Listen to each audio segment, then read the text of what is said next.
Hi everyone, in front of me I've got NOKIA G20 and let me share with you how to clear credentials on this device.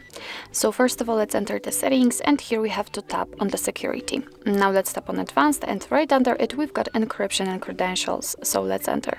And as you can see at the very bottom of this list we've got clear credentials option, so let's tap on it and here your device is asking if you really want to remove all the content, so just tap on OK. If you've got a pattern or a pin, then enter to confirm the whole step.